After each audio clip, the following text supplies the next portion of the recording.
Charles and I were bitter rivals for over a decade. The battle between an Omega and an Alpha never ceased. On the night before graduation, we accidentally slept together, and I fled in a panic the next morning. It wasn't until my family went bankrupt and I was driven into a corner, holding my baby, that I had no choice but to knock on his door. "Charles, let me stay.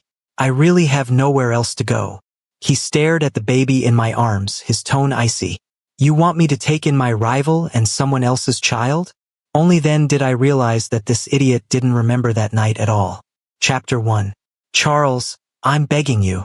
I stood at the door holding my sleeping baby while Charles looked down at me from his towering height. Nervousness made me unconsciously hold the child tighter. The news of the Wilson family's bankruptcy had spread throughout the city. Our houses and assets had all been seized. Used to a life of luxury and privilege, I suddenly didn't know where to turn. When looking for a job, every company shunned me for being an Omega with a child. If I hadn't been driven to a dead end, I never would have come to Charles. After all, the child was his too. Seeing him stay silent, I braced myself and continued. "Just a place to sleep is fine. Once I find a job, I'll take the baby and leave immediately. I won't cause you any trouble." Half a minute later, he finally spoke, his tone still unwelcoming. "Where is the child's father? Why don't you go find him?" I looked up at him, a bit dazed. "Don't you remember?" What should I remember? That sentence pierced me like a needle. The grievances of wandering around with my baby these past few days, having no fixed place to live, instantly surged in my heart. Getting pregnant by accident right after graduation. At first, I even thought about not keeping the child. I was completely unprepared to be a mother. But in the end, I couldn't bear to give him up. Charles's words became the last straw that broke the camel's back. I had originally thought he didn't come looking for me because he didn't care. I never expected he simply didn't remember. My eyes uncontrollably turned red. "Hey, why are you crying?" "Don't cry." He seemed a bit panicked. "Forget it. Come in first." Charles seemed to have never seen me shed tears before. His flustered state softened his tone. Ultimately, he let me through the door with the baby in my arms. The place was a 3-bedroom, 1-living-room apartment in the city center. The decor was minimalist, looking very much like a bachelor pad. The baby woke up, waving his little hands and whining. I placed him on the sofa and turned to Charles. "Sorry, do you have hot water?" Charles stood with his arms crossed and lifted his chin to point toward the kitchen.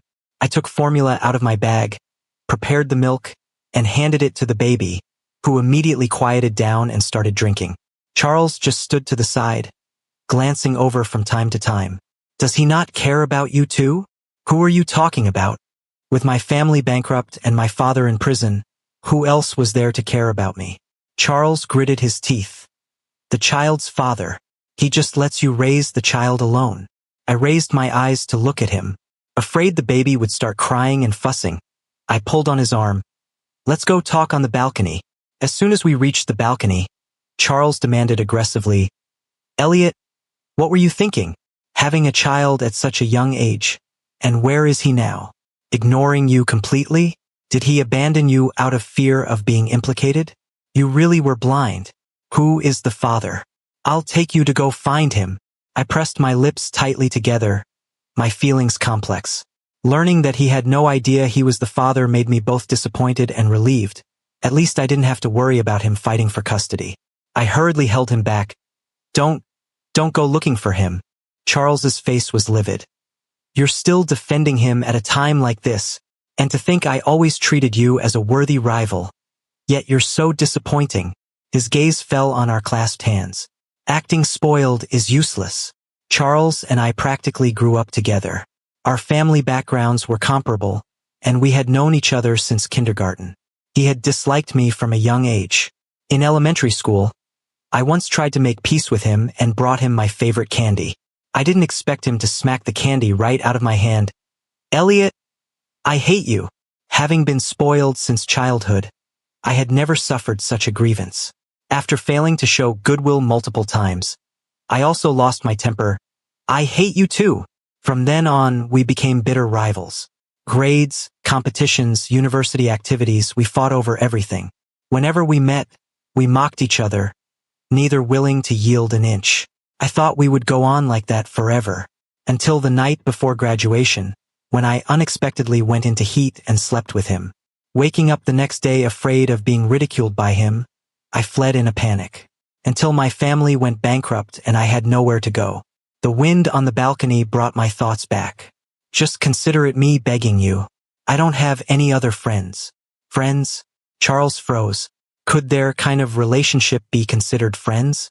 The once dazzling young master of the Wilson family, surrounded by people wherever he went. Once bankrupt, all those friends vanished without a trace.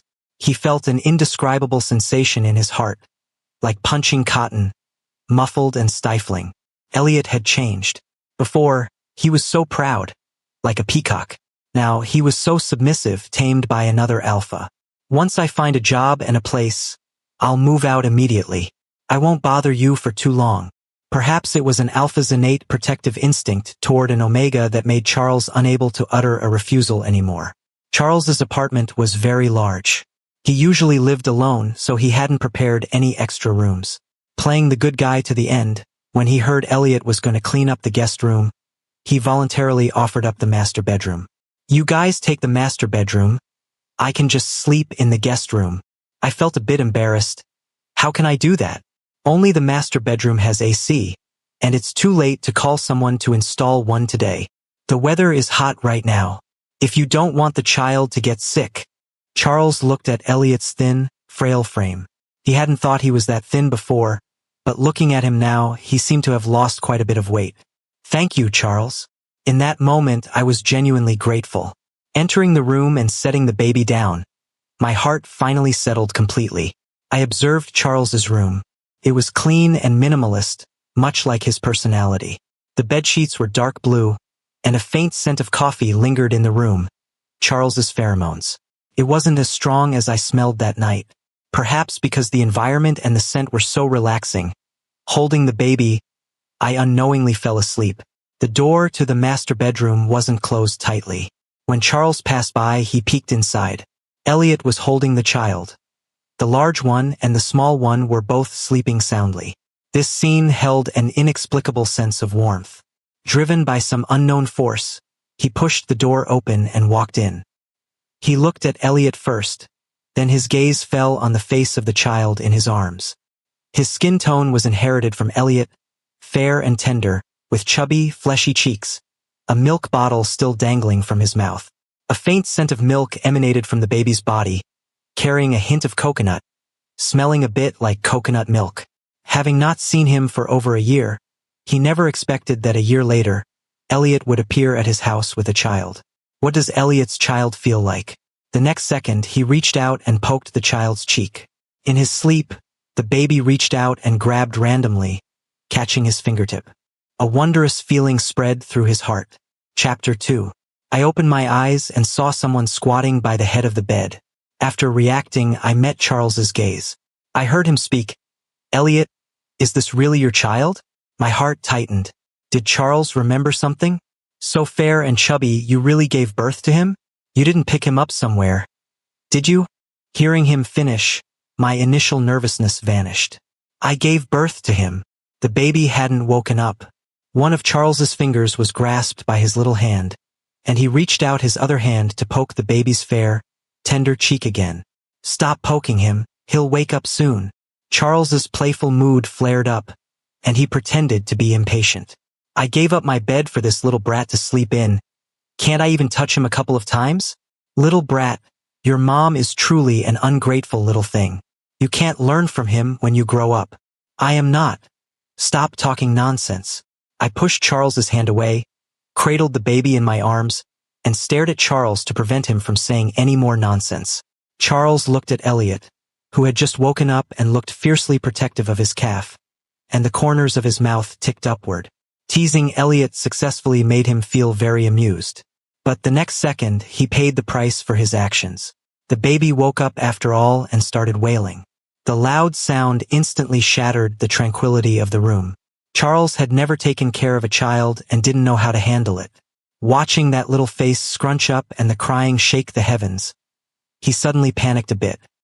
He almost subconsciously raised both hands, striking an "it has nothing to do with me" pose. His tone carried a bit of innocence and bewilderment. Damn, I didn't do this. I just touched him gently a couple of times. I gave him a helpless look, hurriedly leaned over to carefully scoop the baby into my arms, and rocked him gently to soothe him. But the little guy clearly wasn't buying it. His crying didn't stop, and his little head kept nuzzling against my chest. He's probably hungry, I judged, my cheeks feeling a bit hot. Charles clearly didn't get it. Hungry? Then go make some more formula. He spoke while subconsciously turning his head toward the door, seemingly wanting to go get the milk bottle. No. My voice dropped even lower. I felt terribly flushed. Even the roots of my ears were burning. Sometimes he needs to eat directly.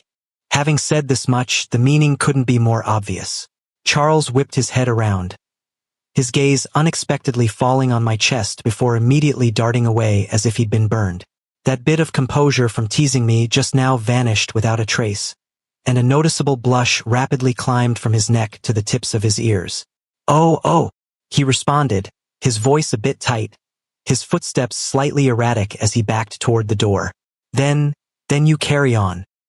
He practically power walked out of the bedroom, his arms and legs moving awkwardly in tandem, and considerately, or rather with a bit of panicked haste, pulled the bedroom door shut behind him. With a soft click, only the baby, who was still whining, and I were left in the room. Holding the child and looking at the tightly shut door, the heat on my face hadn't subsided. Yet inexplicably, I breathed a sigh of relief, mixed with a somewhat indescribable awkwardness. Outside the door, Charles leaned his back against the cold wall, let out a long sigh, and raised his hand to rub his still burning ears. But inappropriately, Elliot's slightly swollen chest flashed through his mind. His whole body had slimmed down, so the changes to his chest were especially obvious. He then thought of Elliot's flushed cheeks just now.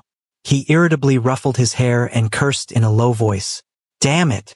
That night, Charles slept extremely restlessly. He felt as if he was holding a warm, soft body in his arms. The skin was delicate, carrying a familiar, sweet coconut fragrance that tempted him to sink deeper. He subconsciously held the person tighter. The waist beneath his palm was so slender it couldn't fill his grasp, yet it possessed a resilient strength. He lowered his head, following his instinct to kiss that slightly swollen area. The touch was incredibly soft, carrying a bit of damp, milky scent that made all the blood in his body rush downward, leaving him restless and agitated. In the midst of his infatuation, he lifted his head, wanting to see the face of the person beneath him clearly.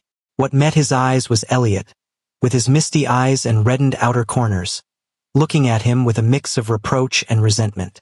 Charles jolted and suddenly sprang up from the bed, his heart pounding like a drum.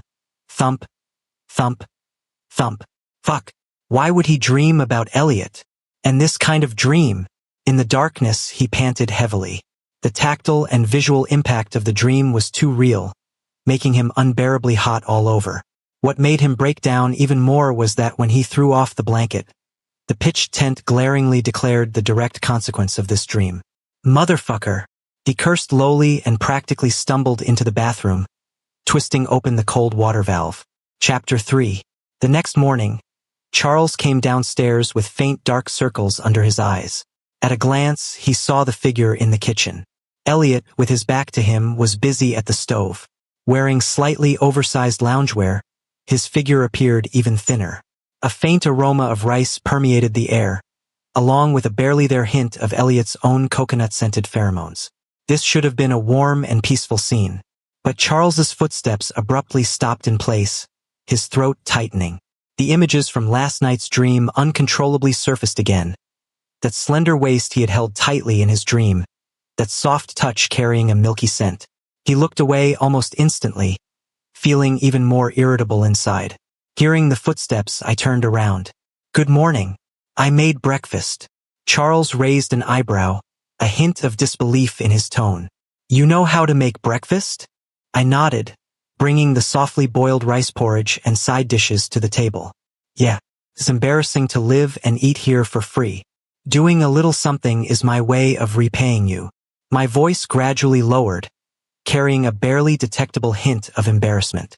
Charles didn't say anything more. He pulled out a chair and sat down. I pushed a bowl of porridge in front of him, hesitated for a moment, but still spoke.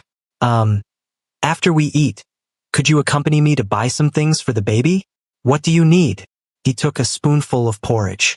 A stroller, I explained. That way, when I go out to look for a job, I can put the baby in the stroller. It'll be more convenient. Charles paused his movements. Thinking of that awkward dream last night, the words of refusal rolled around the tip of his tongue but were ultimately swallowed back down. He stiffly spat out a single word. Fine. After that day, I was officially settled into Charles's home. Charles had to go to work at his conglomerate during the day. He was a very busy man. But occasionally, when he got off work early or was at home on weekends, he would clumsily help me take care of the child. From making formula that was either too hot or clumpy in the beginning, to later masterfully controlling the water temperature and shaking intensity. From the first time changing a diaper so flustered he almost tangled himself up with the baby, to later getting it done with agile movements.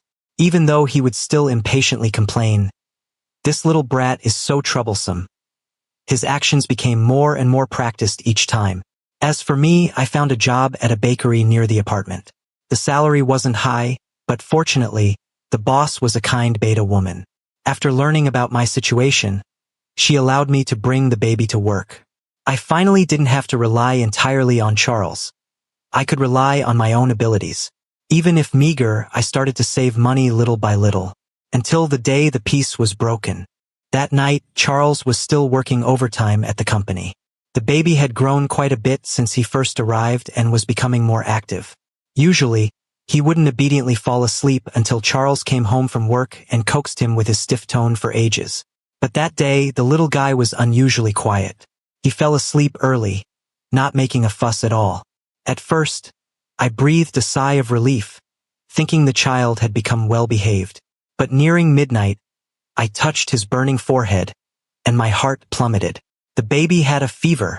His tiny body was curled up, his cheeks flushed red from the heat, and his breathing was a bit rapid. I panicked instantly.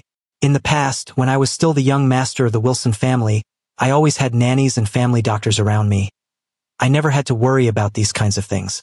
After the baby was born, he had always been good and hadn't had any major illnesses, so I had no experience dealing with this. A massive fear gripped me instantly. No one accepted my ride request on the ride-hailing app for a long time, and I was so anxious that tears kept falling. Our time together these past few days had made me dependent on Charles. He was the only one I could think of right now. The moment the call connected, I spoke incoherently. "Charles, what do I do? The baby. The baby is sick. He has a fever, and I can't get a car." On the other end of the phone, Charles seemed to freeze for a moment. Then his tone suddenly became tense, carrying a soothing undertone. "Don't panic. I'm coming back right now." Hanging up the phone, Charles stared at his computer screen, unable to read a single word. His mind was full of Elliot's crying, panicked, and helpless voice. He irritably tugged at his tie. That familiar urge to protect the other person under his wings surged up again, stronger than ever before. He grabbed his car keys and practically ran toward the elevator. When he returned home, he saw Elliot holding the child, tear stains still on his face and his eyes red and swollen. Seeing him come back, the dependence and fragility in Elliot's eyes practically overflowed. Charles felt as if his heart had been ruthlessly squeezed by something. He didn't ask anything. He stepped forward directly and with unusual firmness, took the child from Elliot's arms. "To the hospital. The baby just had a bit of a fever. The doctor said it was the seasonal flu and recommended staying in the hospital for observation for one night." It wasn't until the latter half of the night that the baby's temperature finally dropped, and he slept deeply. My nerves, which had been tense all night, finally relaxed. Charles didn't say much, but he stayed by our side the whole time, paying the fees, getting the medicine, communicating with the doctor, handling everything perfectly. Looking at Elliot, that indescribable irritability in his heart returned, mixed with an unfamiliar tenderness. His voice was much deeper and softer than usual. "It's okay now. The doctor said it's not a big problem. I'm here, don't be afraid." That phrase, "I'm here," seemed to poke the softest and most aggrieved place in my heart. The hardship of raising the child alone these past few days. The panic and helplessness when I just found out the baby was sick. All the emotions surged out at this moment. I couldn't help but throw myself into his arms, burying my face in his chest that carried the faint scent of coffee pheromones. My voice muffled. "Charles, you're so good. I really wouldn't know what to do without you." Charles's body stiffened, feeling the warm, soft body and subtle trembling in his arms. He finally raised his hands and somewhat stiffly patted Elliot's thin back. He responded in a low voice, his Adam's apple bobbing unconsciously. Under the soft lighting of the corridor, their embracing figures, with a peacefully sleeping baby on the bed next to them, looked exactly like a family of three. He looked down at the soft crown of the person in his arms, smelling that sweet coconut fragrance tinged with a milky scent, and for the first time felt that if things stayed like this forever, it wouldn't be bad. I leaned in his embrace, my heart feeling both sour and swollen. These past few days, Charles had been really good to me and the baby. He complained verbally, but his actions never mistreated us. He learned to take care of the child, tacitly allowed me to stay, and appeared at the first moment when I was most helpless. He probably likes the baby, right?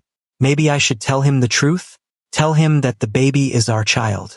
But as the words reached my lips, it felt as if they were blocked by something. What if he knew the truth and remembered what happened that night? What would he think? Even though that night was an accident, my heat cycle clashing with his drunkenness. In his eyes, would he think I designed it on purpose? After all, he used to hate me so much and had said so many hurtful things. If he knew the child was his, would he think I wanted to use the child to tie him down and make him take responsibility? Would he hate me even more, or even snatch the baby away from me? Just thinking about the look of disgust Charles might show, or his possible cold questioning, the courage I had just mustered vanished.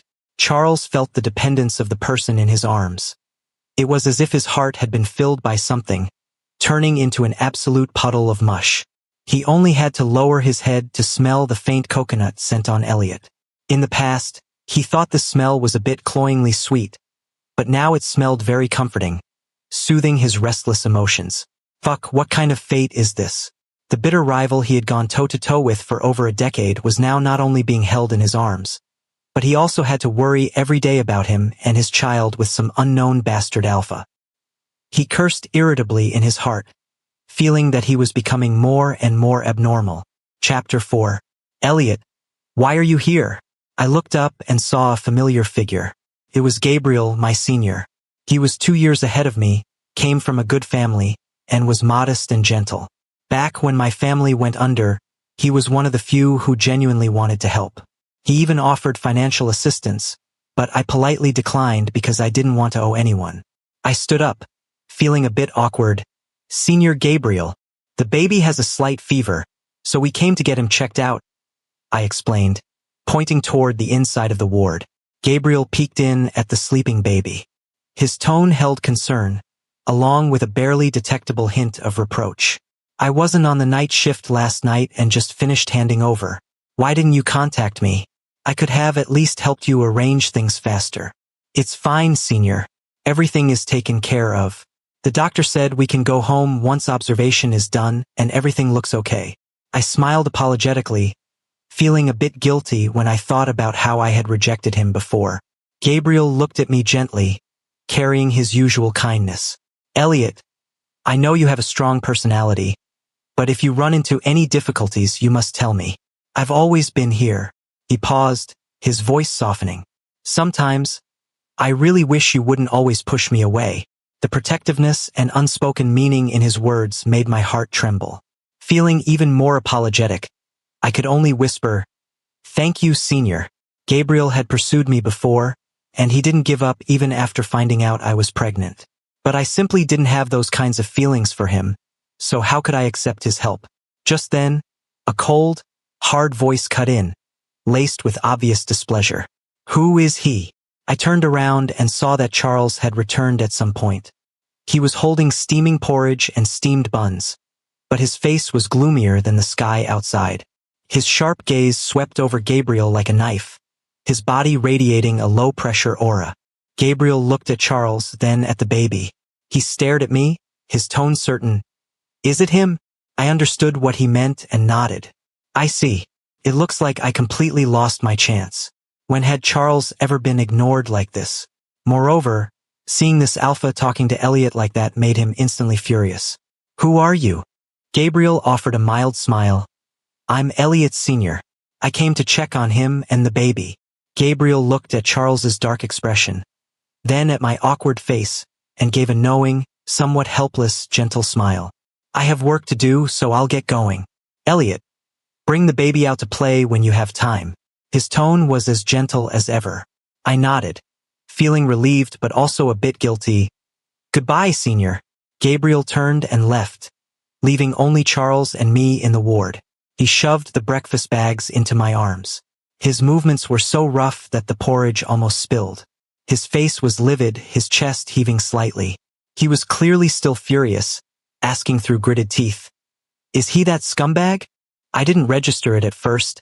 What scumbag? Who else? Charles's voice suddenly rose, but mindful of the baby in the room, he forcibly suppressed it, making him sound even more furious. The baby's father. It's him, isn't it? He looks like a decent guy, but he actually abandoned his partner and child, and you were just smiling so happily at him. After saying that, his face darkened even more, venting all his pent-up resentment. You're still thinking about a scumbag like him? What's so good about him? What exactly is going through your head? The more he spoke, the angrier he got. Looking at Elliot's dazed expression, an inexplicable sense of grievance and frustration rushed to his head, and he blurted out, I've been taking care of you two for so long. A full-grown man is standing right in front of you. Can't you see me? The moment those words came out, both he and I froze. What was he saying? Charles also realized he had misspoken. A flash of awkwardness crossed his face, and he whipped his head away. He irritably ran his hand through his hair and stiffly changed the subject, his tone turning freezing cold again. Nothing. Hurry up and eat your breakfast. It's getting cold. After that day, the relationship between Charles and me became somewhat awkward. As luck would have it, Charles received an urgent assignment and had to go on a business trip for a week. The day he left, he only stiffly said, Take care of yourself and the child, before dragging his suitcase away. The house suddenly grew quiet, leaving only me and the baby.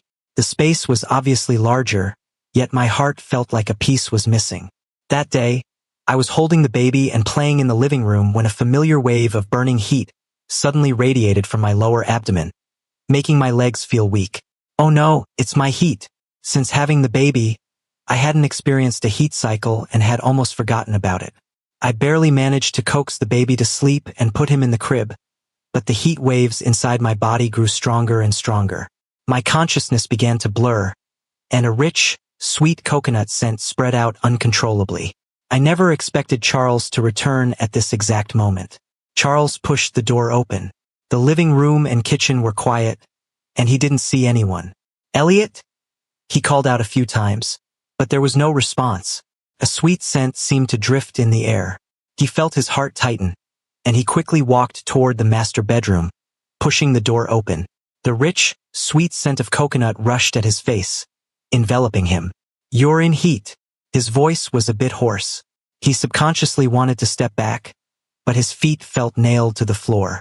The intense pheromones of an omega in heat were too great a temptation for him as an alpha, and his own pheromones began to agitate uncontrollably. He turned abruptly, his tone deliberately pretending to be cold. I'll go buy you suppressants.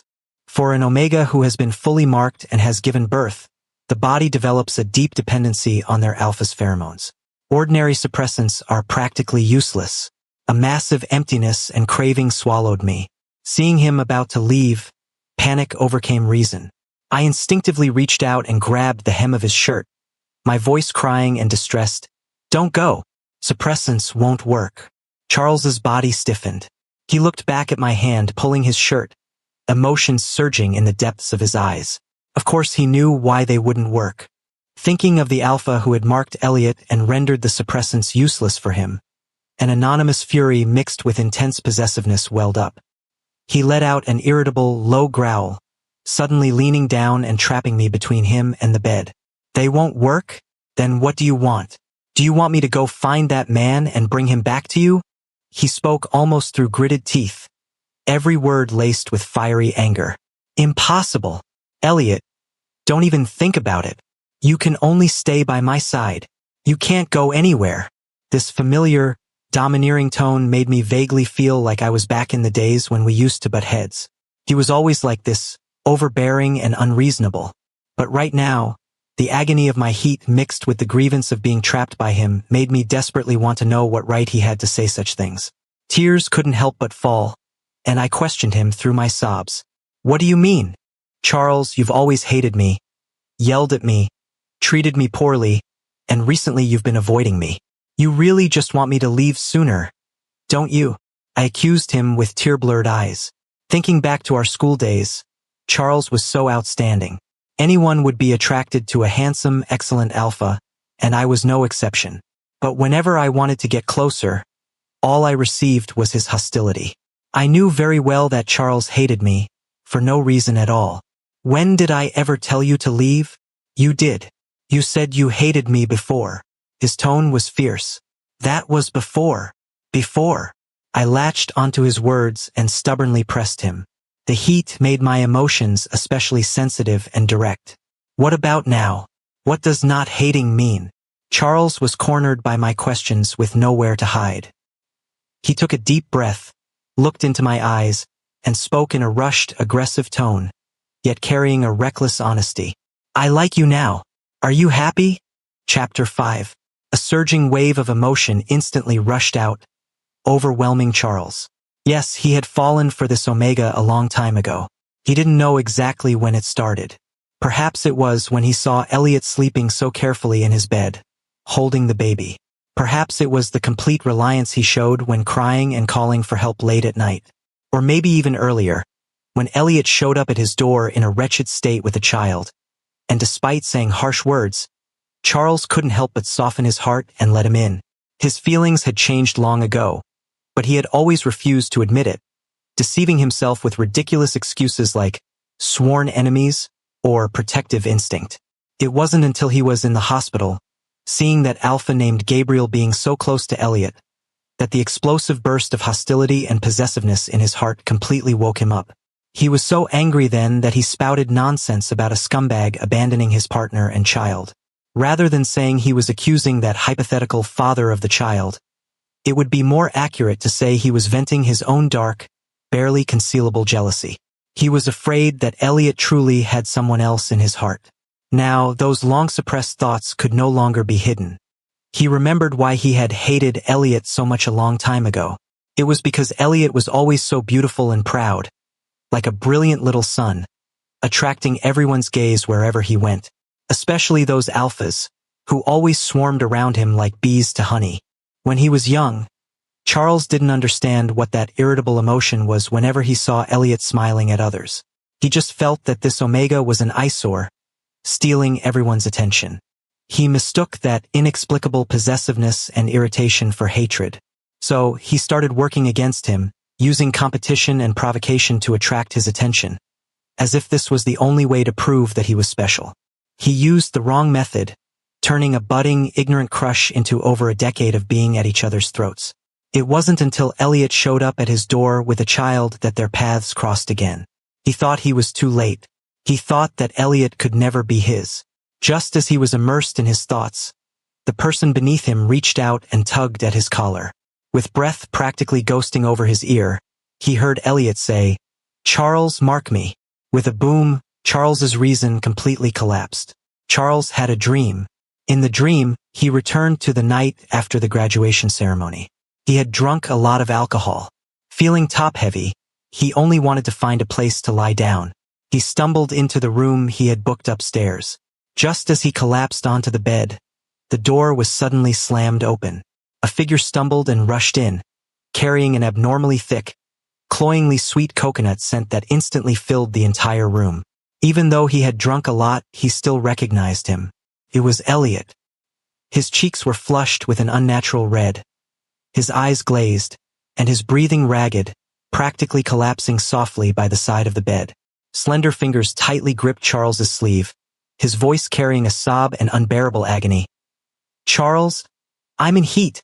It hurts so much. Can you help me? Charles himself was heavily intoxicated, his brain a mess, but this familiar pheromone and the fragile, helpless look of the person in front of him acted like a spark, instantly igniting his most primal instincts as an alpha. All thoughts of being sworn enemies or rivals blurred in that moment. He only remembered that cloyingly sweet coconut scent tempting him, and Elliot's tear-filled, pleading eyes. What happened next was chaotic and blurred. Guided only by instinct, he tightly embraced the Omega who kept nuzzling into his arms, radiating that enticing scent. Beneath his palms was delicate, burning skin. In his ears were suppressed whimpers and pants. Following his alpha nature, he lowered his head, biting down fiercely on the gland at the back of the other's neck and injecting his own pheromones. He used the most direct method to soothe the heat-fevered Omega beneath him, nodding inside him. He sank into that ultimate sensation until he lost consciousness. When he woke up the next day, he was alone in the room, having forgotten everything completely. Chapter 6. The next day, I woke up in Charles's arms. The moment I regained consciousness, my body felt it first. Soreness, especially the distinct throbbing ache from where the back of my neck had been temporarily marked. But more than that was the profound sense of security and satisfaction of being enveloped in his rich coffee pheromones. I moved slightly, only to meet a pair of deep eyes. I didn't know how long Charles had been awake, but he had been watching me all along. His gaze was complex. There was the lingering trace of arousal, the ecstasy of regaining what was lost, but mostly, it was a heavy, overflowing remorse and heartache. My cheeks instantly flushed red. I remembered everything from last night crystal clear. A fully marked Omega will only accept their own alpha's pheromones, which meant Charles had thoroughly marked me before. I lowered my eyes in embarrassment. My voice as quiet as a mosquito. Last night, darling. He spoke, his voice carrying the huskiness of just waking up, yet exceptionally firm. He called me darling, no longer the cold Elliot. This intimate form of address made my heart tremble, and I subconsciously looked up at him. I won't forget again. He looked at me, enunciating every word, as serious as if he were making a vow. From now on, I will never forget anything about you. Those words were like a key, instantly unlocking the grievances and sorrow that had been building up in my heart for so long. Tears welled up without warning, blurring my vision. My voice choked with a trembling disbelief. You finally remembered? He responded, stretching out his arms and pulling me tightly, so tightly, into his embrace. He rested his chin on the top of my head, carrying endless lingering fear and self-blame. I remembered everything.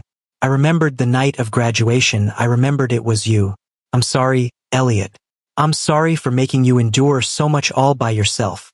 He paused, his arms tightening further, his voice carrying an indescribable emotion and absolute certainty. It was my fault for letting you raise our baby alone for so long, and making it so hard for you. I couldn't hold back anymore and buried my face in his chest to complain. It took you so long to remember. Charles let me pound my fists against his chest. Not only was he not angry, but he also laughed softly, the sound full of relief and doting affection. He held me close, pulling me even tighter. He nuzzled his chin against the top of my head, his tone softer and more playful than ever before. That's right. I'm so stupid. What would I do if I ever had to leave you? He lowered his head. So I can't be without you, Elliot.